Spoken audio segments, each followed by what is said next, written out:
তাহলে ওয়াবিহি ক্বালা হাদ্দাসানা মুসলিমুন, ইমাম বুখারী রহমাতুল্লাহ বলেন আমাকে হাদিস বর্ণনা করেছেন মুসলিম। ক্বালা হাদ্দাসানা শুবাতু আন আদিয়িন আন আব্দুল্লাহ ইবনে ইয়াজিদা, মুসলিম বলেন আমাকে হাদিস বর্ণনা করেছেন শুবা হাদিস বর্ণনা করেছেন, রিওয়ায়াত করেছেন আদি থেকে, আদি হাদিস রিওয়ায়াত করেছেন আব্দুল্লাহ ইবনে ইয়াজিদ থেকে।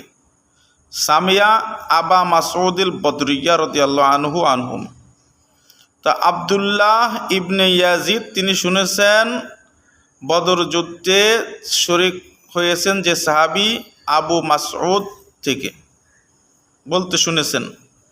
আবু মাসউদ রাদিয়াল্লাহু তাআলা আনহু উনি বদরি সাহাবী, বদর যুদ্ধে শরীক ছিলেন। তিনি নবী সাল্লাল্লাহু আলাইহি ওয়াসাল্লাম থেকে হাদিস বর্ণনা করেন। হুজুর বলেছেন ক্বালা, নবীজি বলেছেন নফকাতুর রজুলি আলা আহলিহি সাদকাতুন, হুজুর সাল্লাল্লাহু আলাইহি ওয়াসাল্লাম বলেছেন নফকাতুর রজুলি আলা আহলিহি সাদকাতুন, পরিবার পরিজন নিজের স্ত্রী সন্তানদের উপরে পরিবারের প্রধান কর্তা যিনি পুরুষ অভিভাবক তিনি যে খরচাপাতি করেন এই সবগুলোকে আল্লাহ পাক রব্বুল আলামিন সৎকার সওয়াবে পরিণত করে তার আমলনামা দান করেন। সুবহানাল্লাহ। তো এই জন্য আমরা সৎকার নিয়ত করেই আমরা আহালের উপরে আমরা খরচাপাতি করব, তাহলে এটা আমাদের সৎকার সওয়াবে পরিণত হবে ইনশাআল্লাহ।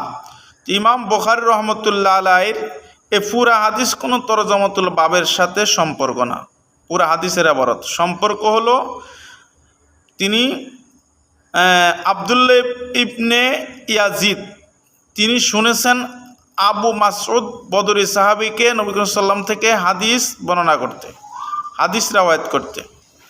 এই আবু মাসউদুল বদরিয়া এই অংশটুকুই হলো তরজমাতুল বাবের সাথে সম্পর্ক। তার মানে আবু মাসউদ সাহাবী উনি একজন বদরি সাহাবী, এই কথা সাবেত করার জন্য ইমাম বুখারী রহমাতুল্লাহ আলাইহি এই হাদিসকে তরজমাতুল বাবের মধ্যে উল্লেখ করেছেন।